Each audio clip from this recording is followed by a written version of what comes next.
Hello, my dear friends. How are you doing? Hope you are having an amazing day and not having to deal with drama. Ready for new stories I have for you today? Let's go to the first one. And don't forget to listen to the end of the story, guys, to hear my insights. Enjoy the stories. And don't forget to like and subscribe. And of course, don't forget to leave a comment. I, 17 female, was a daddy's girl as a kid. I remember sitting on a blanket on the floor as I watched my dad and big brother play Call of Duty. I've always looked up to my dad and relied on him. When I was around 4, he was arrested for selling illegal substances, after which my mom and dad broke up. After their breakup, my parents were still very close. My mom would even spend the night with my dad during his weeks having us. This all changed when my dad met his wife. Let's call her Missy. Missy has never liked my mom. I think it's because my dad might still have had feelings for my mom while they were dating. Missy's hatred for my mom was so bad that when I was in elementary school, Missy called CPS. All my family thinks it was her, after my little sister told her we had a small roach problem in our apartment. A social worker came up to my school and questioned me and my little sister separately, then later showed up to our apartment to investigate. The social worker was really nice and could tell everything was fine and left easily. My mom ended up putting my dad on child support per the social worker's recommendation. This started a big rift between my parents. About 4 or 5 years ago, it came out that Missy was cheating on my dad, and they broke up. This made my parents' relationship good again, and my dad even started flirting with my mom, but she didn't reciprocate due to her being in a relationship. My dad became more involved, until he and Missy got back together, and he started acting rudely to my mom. Fast forward to last year, just before Christmas. Missy was found to be cheating a lot again and broke up with my dad.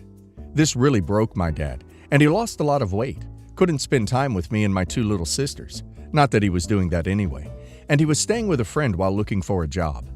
Just before their breakup, my oldest sister moved out because Missy's vibe was just wrong, and it was a toxic environment. I see now that Missy has never liked me, my sisters, or any of my dad's kids. She has ruined me and my siblings' relationship with our dad simply because she is jealous of my mom. Now the current problem. My dad isn't attending my graduation because he is once again back with Missy, and she still hates my mom even after 10+ years. My mom has never met Missy face to face. He and my mom had a long and hostile phone call that ended in him not coming. It started with my mom calling him to ask if he wanted a t-shirt made, and that all my attending family would be wearing the same shirts, with my baby picture on the front and my graduation picture on the back.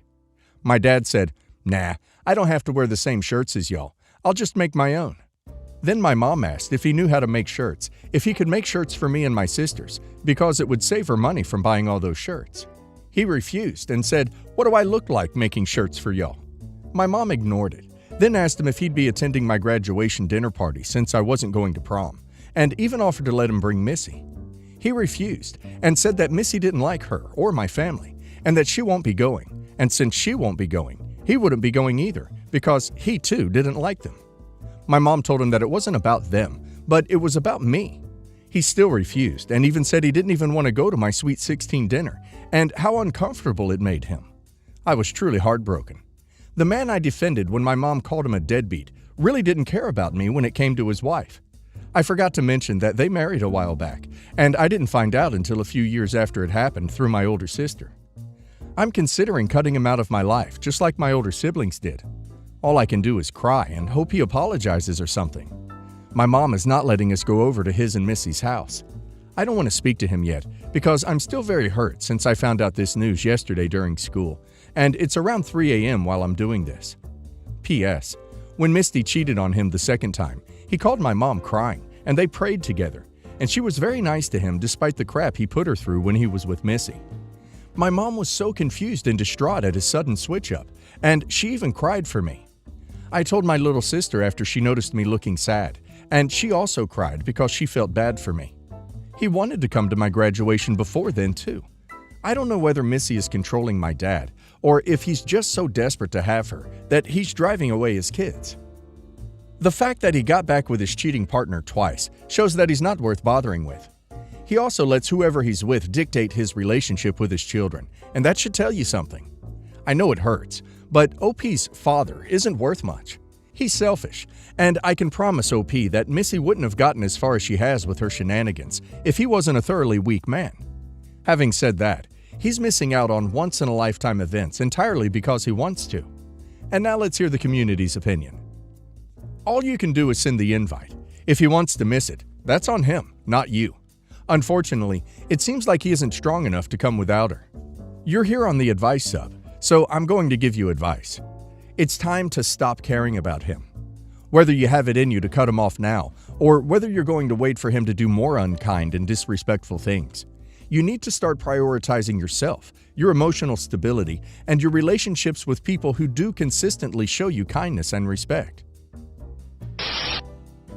I, male 43, try to do my best to provide for my wife, female 38, and 2 kids, 3 and 5, as well as my mother-in-law, and would like to think I'm doing a decent job. Over the years, I worked to improve our family's living situation. Not only did I complete another bachelor's and recently master's in a STEM-related degree, I at the same time worked 2 full-time jobs while completing my second bachelor's and put my wife through school as well. She completed a degree where she could make good money, $60 to $70K a year, in a healthcare field that always has jobs available. But with the birth of our 2 kids, she has since gave up on her career to be a stay-at-home mom for the time being. At first it was a struggle while I was finishing up my master's. Once I completed it, after our youngest turned 3, my career took a jump up, and we're now able to afford our single-family household in a more feasible manner. We're far from rich, but do okay for a single-income family of 4, a little north of $150K base plus bonuses. The past year, life was overwhelming per my wife, so even though I now work 75% from home, I budgeted to hire a daytime nanny to help her around the house with 1 child, while the other is in school now. My day starts every day around 5:30 or 6 a.m. I get the house ready for the day before the nanny comes at 8 a.m. I get our oldest up and ready for school, breakfast made, and plan out my day. Bring our oldest to drop off, and be home in time to let the nanny in. My most recent task at work has me grounded for the next 2 months, meaning I am now 100% work from home. While this is nice, I'm busy in meetings all day, as my role manages teams on a global scale as I oversee projects for my industry. For the past 1.5 months, I realized my wife, as much as she says her life is stressful at home, starts at 10 a.m. I asked my mother-in-law and nanny if this was always the case after a week or so of working from home, and they both responded more or less. Sometimes earlier, sometimes later. My wife literally wakes up and cooks, and then scrolls through her phone or shops from home, which brings me to my gripe. I'm glad I'm able to provide for her that sort of life, since we both grew up lacking in means. I get the possibility of postpartum depression and stress of having kids, the feeling of being unfulfilled, the fact that I probably am a crappy husband. But for what it's worth, everything is taken care of and then some. I managed the house finances. She claimed she was too busy to do so. Pay all the household bills. I pay my own personal bills. I pay her bills. Track and perform all the upkeep of our house, appliances, cars, pets, etc. And I also help pay for my mother-in-law's medical bills and car note. But apparently, my life is on easy street compared to hers. I can't decompress to her because it seems like she always feels the need to one-up me. I had a bad day, but she had it worse because I'm lucky I got to go away and work.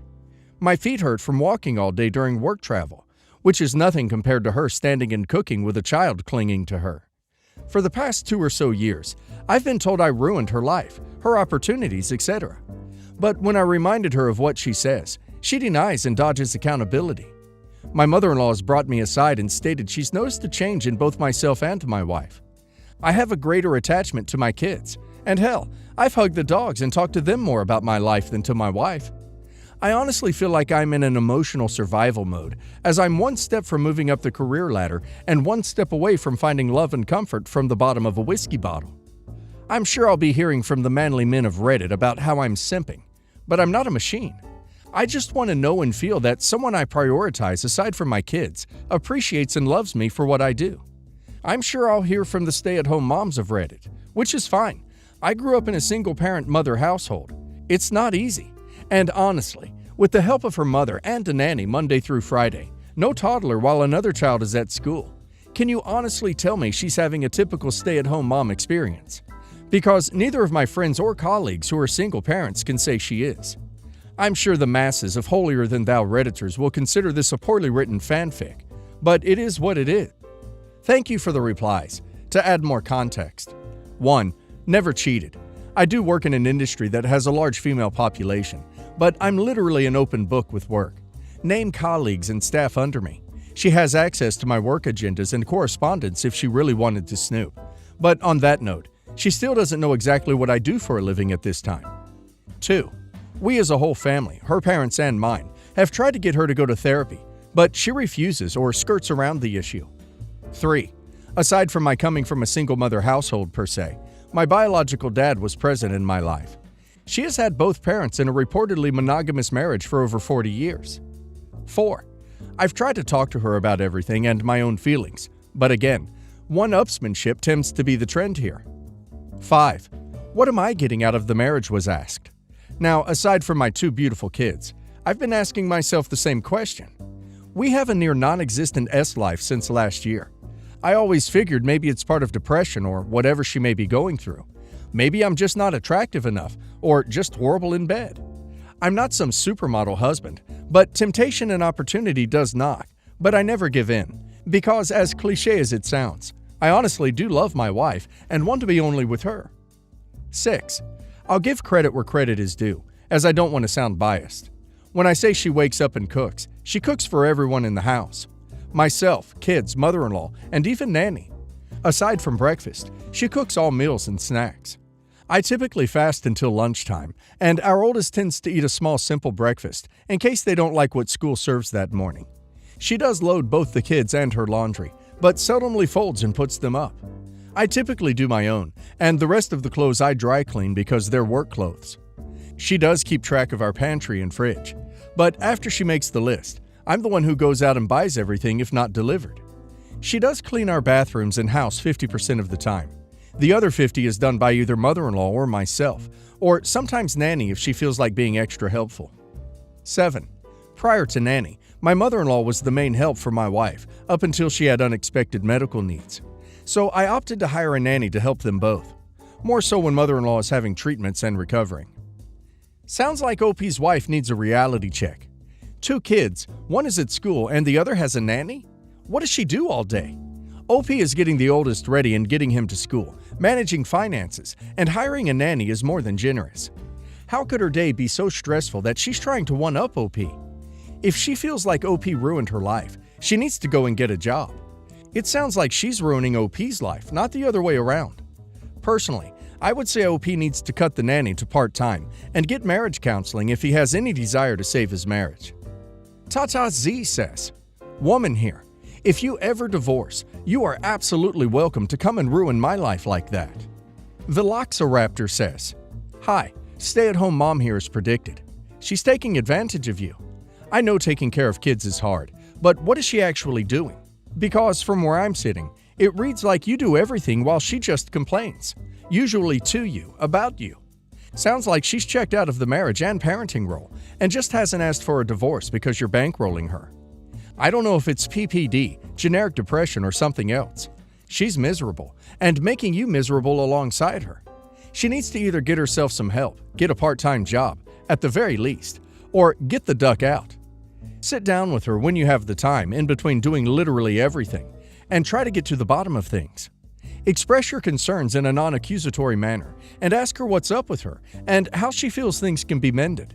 Honestly, if she refuses to talk, blames everything on you still, and/or expects you to put even more work in, your marriage is over. You would be amazed at how much less stress you have when you don't have someone dragging you down and making you feel like crap along the way. No Mango 8923 says, "Sorry, downvote or not, your wife sounds entitled as hell. Stay-at-home mom? You have a nanny. Which part of looking after the kids does she do when the nanny is there? Cooking? Unless she's cooking all day, that's 2, maybe 3 meals if you have a cooked breakfast. Hardly taxing or time-consuming. Is she cooking a 10-course banquet for each meal to feed 50 people? How did you ruin her life exactly? She made the choice to not work after having kids. What was her reason for that? Because looking after the kids can't be it. You have a nanny for that. PPD, sure, so get some help for that. It's hardly a rare condition that there's no medical help for. I don't know. I get the vibe that she's actually going through bored housewife syndrome rather than PPD. Maybe it's linked. Either way, help is out there, but she has to want to get it. I'm curious, What are you getting out of this relationship as it stands? As you paint the picture, she sounds toxic as hell. My mom was an amazing mother. She also had no support and was young. I have no idea how she pulled it off. She did, however, needlessly complicate parenting because her standards were so high. She believed if her kid showed any interest in anything, she had to support it full throttle. That meant the sister who rode horses owned 3 and competed every weekend. It meant going to every one of my games and getting me private lessons. It meant my sister who liked art had to be taken to the Louvre and the Met. Dinner had to be healthy, restaurant quality, and interesting. Our free time had to be spent with endless fun and enriching activities because video games would rot our brains. Every weekend was hiking, the beach, or some adventure. She never raised her voice. We didn't really get punished, just talk stuff out. I really don't know how she did it. I have 3 kids, supportive in-laws, and a partner, and they still end up with too much iPad time and eating frozen Dino nuggets sometimes. For what a great mom she was, she is not a great grandmother. She is polite but largely disinterested. She absolutely does not babysit, and she really doesn't seem to want to help. My wife has always resented her for this, but I feel like she went above and beyond for her own kids, and she's allowed to be selfish now. Between the ages of 19 and 41, nothing was ever about her, and now she's a bit selfish, but that's okay. My wife recently went on a rant about how my mom doesn't care about us, and she is drowning with 3 kids. I asked her to stop, and she replied, "Well, what do you care? She cares about you." My wife said how families were meant to be villages. I got annoyed and told her that plenty of people do it without a village. My mom did, and she didn't sign up to be our village. My wife was very hurt and feels I was implying my mom was a better parent than her. Stooges81 says, "Your mom had a village. Frankly, it sounds like she owned the village." Beardman Michael says, "There isn't any absolute standard that measures what a family is. Some families are villages, so to speak, but others are much more solitary like your mom, OP. There's no right answer to that equation. I think your wife is stressed and struggling, but incorrectly putting that negative energy on your mom. It does sound like your wife needs help and assistance, so if your mom is unwilling, I hope you can find alternative methods to support your family. I just see a mom who is struggling and lashing out in a manner that I empathize with. No real judgment from me, I think." Throwaway Ray Ray says, "Not the a-hole. There's no rule that says grandparents have to be on-tap unpaid babysitters. Whether she was a good mom or a bad mom, or had family wealth, or anything speculated about in the comments is irrelevant really. She isn't obligated to babysit if she doesn't want to.